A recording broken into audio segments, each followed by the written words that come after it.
ఏ విజయం నీ కోసం నా కోసం ఎటు పోదురా నువ్వు చేసిన కష్టం ఎప్పటికైనా సొంతం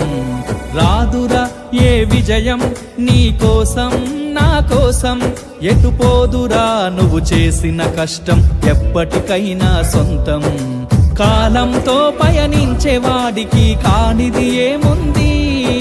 సాధనతోనే సాధ్యమవ్వునని సదాశయంతో సాగర ముందుకు రాదురా ఏ విజయం నీ కోసం నా కోసం ఎటు పోదురా నువ్వు చేసిన కష్టం ఎప్పటికైనా సొంతం